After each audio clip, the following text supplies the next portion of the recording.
Student की राजनीति पे ले लो, छोटी छोटी कॉलेजों पे, या अपन मंदिर पे ले लो, गौशाला पे ले लो, इन पे भामाशाह और जनप्रतिनिधि इतने पैसे बहाते हैं, उतना पैसा यदि से सच्चाई में शिक्षा के प्रति बहा दे।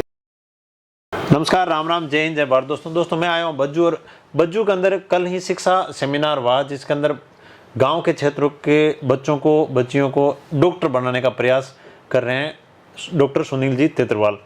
और बहुत सारी बातें हम जानने का प्रयास करेंगे कि क्यों इनकी जो रुचि है गांव के बच्चों को पढ़ाने के लिए जागृत हुई, और 80 बच्चों को फ्री पढ़ाने का ये प्रयास कर रहे हैं। ऐसा क्यों कर रहे हैं, क्या वजह है, वो सारी बातें हम जानने का प्रयास करेंगे। नमस्कार जी।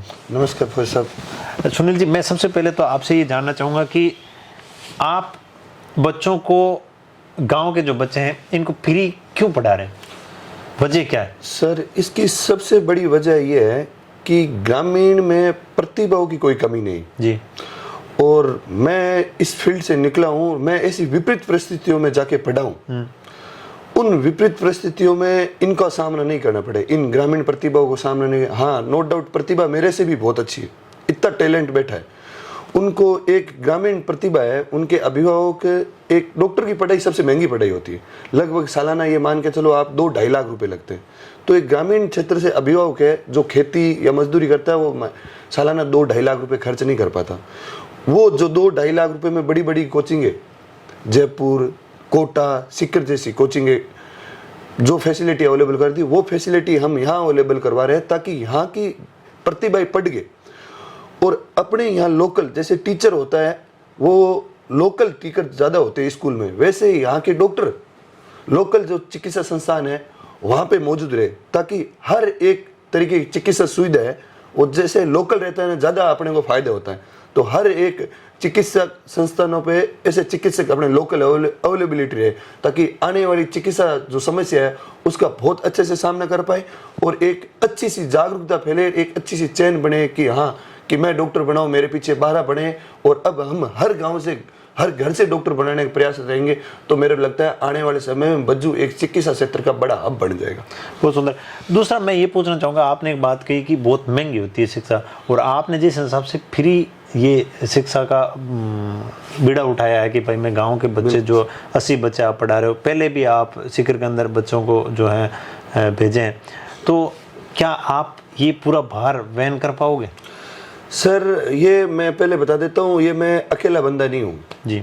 हाँ, शुरुआत मैंने की है, इसके साथ मेरे साथ बज्जू की पूरी टीम, जिसमें शिक्षकगण, मिठड़िया का युवा मंडल संस्थान मिठड़िया, और प्राइवेट सेक्टर के, प्राइवेट स्कूलों के संस्थापक, और लगभग गवर्नमेंट जॉब है जिसको अपन फौजी भाई भी बोल सकते हैं, वनपाल भी बोल सकते हैं, और युवा जो व्यवसायी है, वो सारे इन्वॉल्वमेंट है। हालांकि उनका बड़ा इतना खर्चा नहीं है, पर हल्का हल्का से अपन यदि कॉन्ट्री करके ये चीज करते हैं तो ये संभव है। इसके लिए हमने पहले एक मेंबरशिप तैयार करी है, और भी मेंबरशिप तैयार हो रही है। उस मेंबरशिप के तहत हम क्या कर रहे हैं, मंथली मेंबरशिप रख रहे हैं, जिसमें इस डेजर्ट एटी की अकाउंट में या डेजर्ट एटी संस्था के लिए वो जितना बन सके मंथली के एक हिसाब फिक्स कर दिया, उन्होंने फिक्स कर दिया कि हम इतना इतना पैसा मंथली डिपॉजिट करेंगे।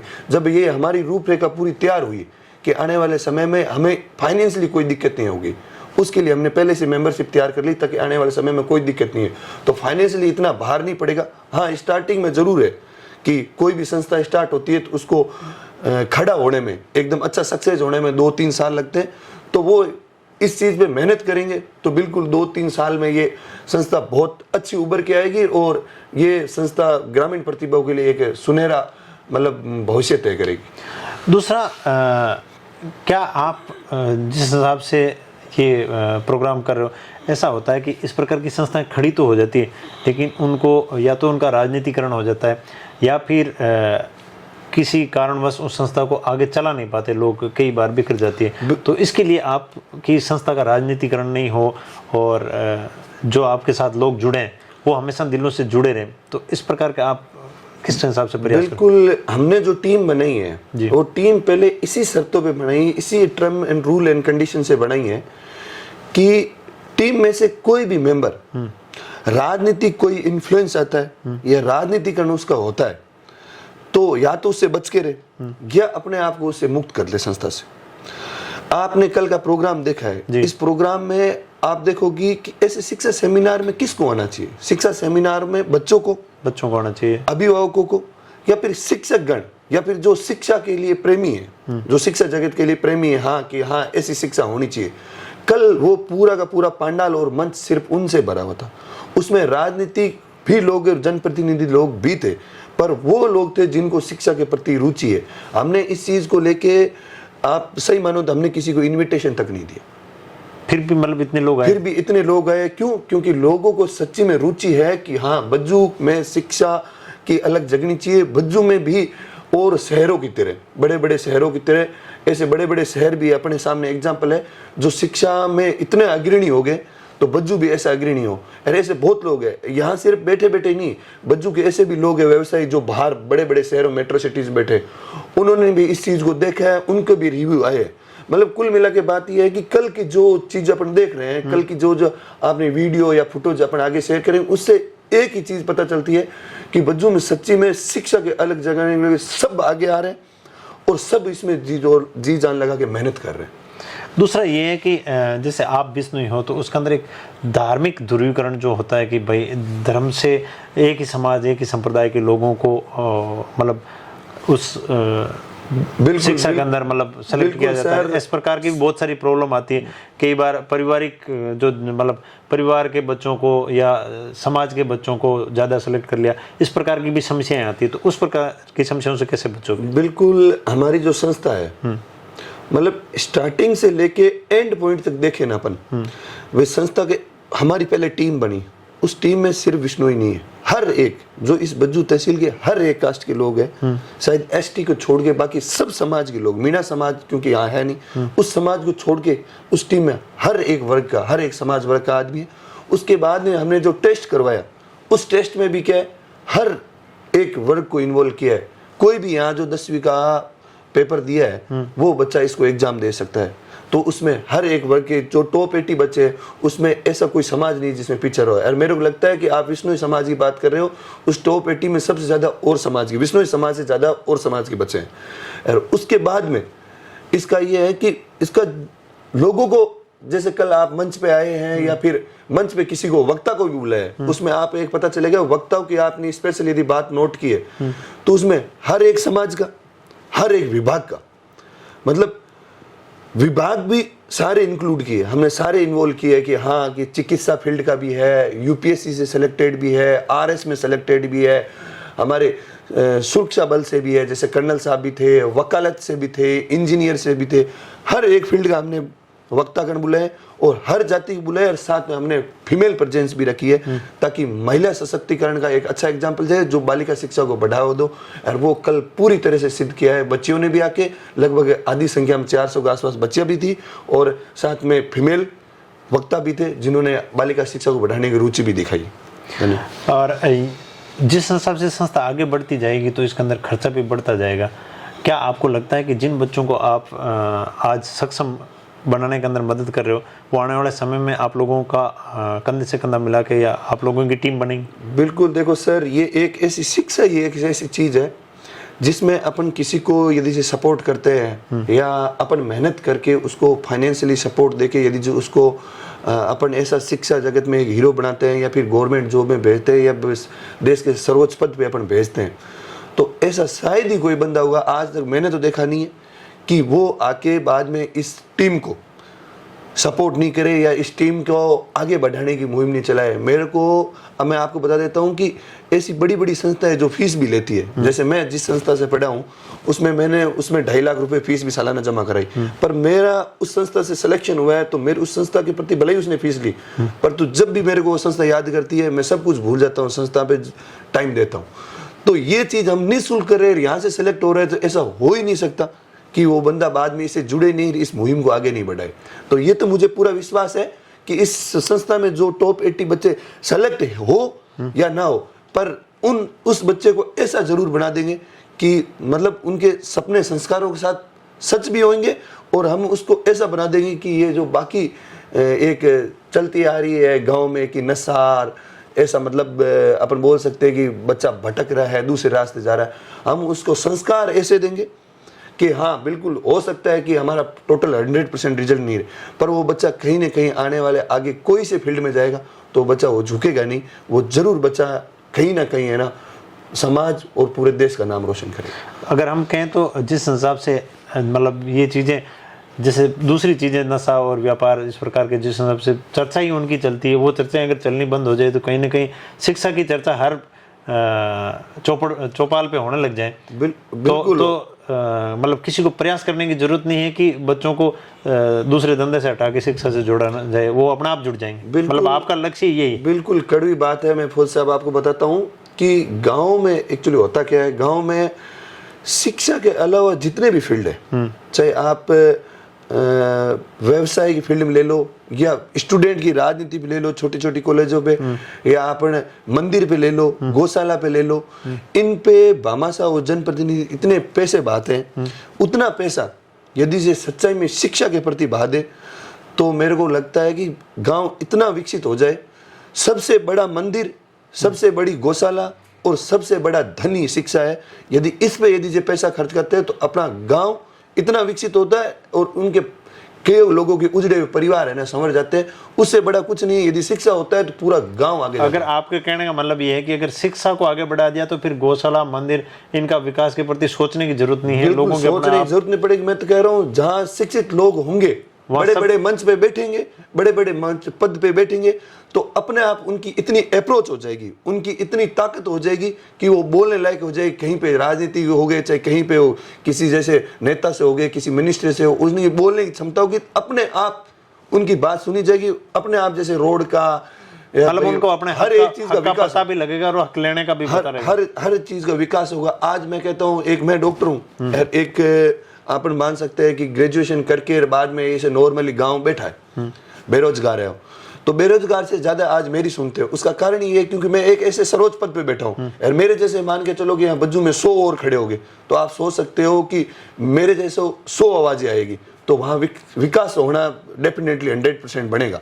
तो शिक्षा एक ऐसी चीज है जो सब चीज को पीछे छोड़ देती है। दूसरा, एक आप जहाँ पे पोस्टेड होते हो सबसे पहले उस हॉस्पिटल की कायाकल्प सुधारते हो, इसका क्या लक्ष्य है? सर मेरा इसमें सबसे बड़ा ये है कि गांव में ये एक धारणा सी बन गई है कि थोड़ी सी कोई ज्यादा गंभीर बीमारी होती है ना, उसका रेफर कर दिया जाता है। तो मैं एक ये क्योंकि गांव में लोगों की ये बन गई कि पीछे से आया चला जा रहा है, हालांकि अच्छा डॉक्टर भी आता है ना तो भी क्या बोलते हैं कि नहीं, कि पीछे से चलते आ रहे इस पेशेंट जैसे जहर खा लिया, सांप काट लिया, उसको क्या करना है। इमरजेंसी कंडीशन होती है, सबसे इमरजेंसी कंडीशन गांव में होती है, जहर खा लिया किसी ने या फिर सांप काट लिया, उस वो अपने आप हॉस्पिटल आए से पहले रेफर हो जाते हैं, भले अच्छे भी डॉक्टर आए। हो सकता है पहले उनके अच्छे डॉक्टर नहीं आए या फिर इतनी फैसिलिटी नहीं थी या उस चीज की स्पेशलिस्ट नहीं थे, पर ये आते क्या है रेफर कर देते हैं। हमने इस चीज को सुविधा कैसे बढ़ाई? तो जब हॉस्पिटल का कायाकल्प है, हर एक फैसिलिटी, चाहे आपको उसकी इंटीरियर से लेके आप उनकी मतलब बेड की फैसिलिटी से लेके आप उनकी मेडिसिन की ज़्यादा अवेलेबिलिटी से लेके सब एक चीज़ की, जैसे इंजेक्शन होते हैं वो सीएससी लेवल में बहुत होते हैं, एकदम सफिशिएंट होते हैं। मतलब हर चीज अवेलेबिलिटी है, आपको हर चीज की अवेलेबिलिटी होती है, बस उनको सरकार से लेने की क्षमता होनी चाहिए। और उस चीज का यदि आपको मेहनत करके उस चीज में आपको देखो, आप मेडिकल फील्ड में आ गए, इसका मतलब आपको रहना अल्टीमेट क्या है, चिकित्सा फील्ड में ही है, आपको अल्टीमेट क्या है, इलाज करना है। तो उसके लिए आप यदि मेहनत करोगे, लोगों को करोगे कि हाँ कि इस चीज का आपका यहाँ इलाज हो सकता है, इस चीज का आपको इलाज हो सकता है, वो जागरूकता और हॉस्पिटल को जो अपन गाँव में, मैं कह रहा हूँ भामाशाह की कोई कमी नहीं है। आप मैं बज्जू भी देख लो, कोलायत भी देख लो, रहा हूँ गढ़ियाले भी देख लो, अभी वापस नोक भी रह रहे हैं, तो इसमें कहीं भी भामाशाह कमी नहीं। यदि उनके सहयोग से अपन हॉस्पिटल को चमका सके और छोटी छोटी फैसिलिटी दे सके जिससे लोगों को लग रहा है हाँ ये हॉस्पिटल सच्ची में गवर्नमेंट हॉस्पिटल जैसी नहीं है, इसको देखने से लगता है कि ये कितनी संस्था बड़ी प्राइवेट हॉस्पिटल।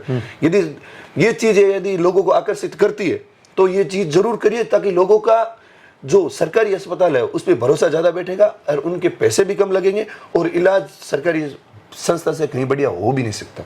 बहुत सुंदर। सुनील जी तेतरवाल हमारे साथ थे और इन्होंने अपनी डॉक्टरी लाइन के अंदर हॉस्पिटलों का जहाँ ये पोस्टेड रहे वहाँ उन हॉस्पिटलों को जो है उनकी स्थिति सुधारी है। उसके साथ साथ अपने बज्जू क्षेत्र के बच्चों को शिक्षा के प्रति और उनको डॉक्टर बनाने के लिए इन्होंने एक प्रयास शुरू किया। जिसके ऊपर हमने ये परिचर्चा की। सुनील जी, क्या ये मुहिम आगे भी इस प्रकार जारी रखोगे, बच्चों को सेलेक्ट करना? और बिल्कुल बिल्कुल सर, ये अभी टॉप 80 बच्चे लिए हैं और आप ये मान के चलो कि इस बार जो हमारी कट ऑफ गई ना, ये जागरूकता इतनी फैल गई है। कल के प्रोग्राम से देखिए, जिस 80 बच्चों ने स्मृति चिन्ह लेके जब पता चला टॉप 80 बच्चों, उनका उत्साह इतना था कि मतलब वो उनको बाहर निकालने के बाद उनका उन बच्चों के अलावा उत्साह बहुत अलग था, मतलब उनको बहुत खुशी थी। तो ये कंपटीशन बढ़ेगा। अगली बार ये जो स्कॉलरशिप टेस्ट वापस मई में होगा ना, इसके लिए बच्चे आप सोच नहीं सकते, एक बड़े बड़े एग्जाम की कंपटीशन एग्जाम तैयारी करते हैं ना, वैसे बच्चे तैयारी करके आएंगे और ये जो कट ऑफ आ रही, इस कट ऑफ को इतना पीछे रख देंगे वो बच्चे कि आप अंदाजा नहीं लगा सकते। उसको आप आगे देखेंगे, बिल्कुल उस चीज को भी प्रकाशित करेंगे हम, पर इस चीज से बहुत रुचि बढ़ रही है। आगे भी मई में होगा, वहां पे भी टॉप 80 बच्चे लेंगे, वापस टॉप 80 बच्चे लेंगे। पर जो परीक्षा का लेवल और जो कंपटीशन का लेवल है वो जबरदस्त होने वाला है और उसमें बहुत मजा आने वाला है और बच्चे उसकी तैयारी भी अलग से करने वाले हैं। अगली बार 10th का जो बच्चा आएगा वो अलग से एक कंपटीशन एग्जाम की तैयारी करता है, उस हिसाब से इस पेपर की तैयारी करके आएगा। ये मेरा विश्वास कहता है। हम लोगों को सबका कल का प्रोग्राम देख के, एग्जाम का जो एग्जाम वाला दिन देख के बस यही मन से आता है कि हाँ, इस चीज को बहुत बहुत आगे कंपटीशन होगा इस चीज में। बहुत सुंदर। दूसरा, आपका परिवार राजनीति से कनेक्ट रहा है, तो क्या लोग आपको उस राजनीतिक परिवार के नजरिए से देखते हैं या डॉक्टर के नजरिए से? बिल्कुल। अब इसका मैं जवाब एक सिंपल सा दूं तो लोग है राजनीतिक तरीके से भी देखते हैं, पर उन लोगों को विश्वास कब होगा? हाँ, वो अब मैं उस परिवार का हिस्सा हूं तो वो बिल्कुल मेरे को राजनीतिक तौर से देखते भी हैं। हाँ। नो डाउट देखना भी चाहिए, क्योंकि मैं उस परिवार से हूं तो वो कैसे भी विश्वास करे। पर इस जो डेजिटेटी की जो टीम है, उस टीम में वो भी है जो राजनीतिक रूप से मेरे खिलाफ भी है, मेरे परिवार के राजनीतिक रूप से खिलाफ भी है, वो भी लोग इसमें जुड़े हुए हैं। पर उन लोगों का, वो शिक्षित लोग हैं, उन लोगों का कहना है कि हमारी राजनीति बिल्कुल अलग है आपके परिवार से, पर ये शिक्षा का जो बीड़ा है वो हम सब मिलके उठाएंगे और इसको हम सफल बनाएंगे। हाँ, कुछ लोग शिक्षित कम है, वो हो सकता है कि मेरे को बिल्कुल राजनीतिक तौर से देखते हैं, इस चीज को सपोर्ट नहीं करे। पर आने वाले 3 या 4 सालों में जब इसका रिजल्ट आएगा, जब लोगों को पता चलेगा हाँ एक ऐसी टीम काम कर रही है जिसमें, मैं बता दूं, मेरा इसमें इतना बड़ा रोल नहीं है जितना यहाँ के लोकल गुरुजी का, युवा प्रेमी का, मिठड़िया के संगठन का, क्या फिर जो गवर्नमेंट, मतलब आपकी टीम का जितना बड़ा सहयोग जितना बड़ा रोल है, वो मैं कल भी कह रहा था कि प्रोग्राम में वो मेरे को एक चेहरा बना रहे हैं। पर असली मेहनत है, जो जमीनी स्तर पे मेहनत है, वो उन लोगों की मेहनत है और उन लोगों की मेहनत होगी, जरूर रिजल्ट आएगा। तो मैं ये कह देता हूँ कि ये जो संस्था है, संस्था में राजनीतिकरण होना ही नहीं चाहिए। यदि संस्था में राजनीतिकरण होता है उस टाइम संस्था शायद कुछ पायदान पीछे चली जाती है। हाँ, राजनेताओं का इस संस्था में सपोर्ट भी होना चाहिए, क्योंकि संस्था को फाइनेंशियली सपोर्ट होता है, प्रशासनिक भी सपोर्ट होता है, पर लोगों को राजनीतिकरण इसमें नहीं होना चाहिए। और मैं वादे के साथ कह सकता हूं, जैसे हमारी टीम से पहले हम डिस्कस भी किया है कि इस संस्था का कभी राजनीतिकरण नहीं होगा, ये संस्था हमेशा इस राजनीतिकरण से दूर रहेगी।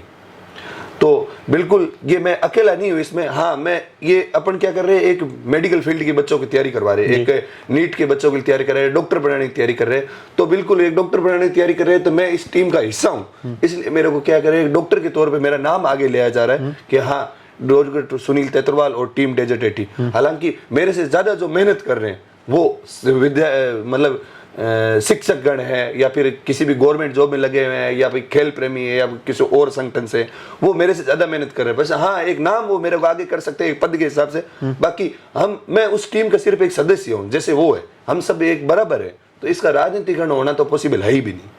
बहुत सुंदर। दूसरा, बहुत सारे लोग हैं इस प्रकार, जिस हिसाब से आप बज्जू के अंदर प्रयास कर रहे हो, उन लोगों को आप क्या मैसेज देना चाहोगे जो अपने अपने क्षेत्र में सक्षम है और जो इस प्रकार के प्रयास कर सकते हैं? बिल्कुल, स्टार्टिंग में बता देता हूं कि हाँ, शुरुआत में हल्का सा खर्चा है, 20-25 लाख रुपए का अपन मान सकते हैं, पर उसके बाद में यदि एक गांव, जैसे ये हर तहसील लेवल पे होना चाहिए, यदि तहसील लेवल पे लोग यदि 30 या 40 ऐसे एक्टिव बंदों की यदि ये टीम बन जाए तो ये बहुत आसान है।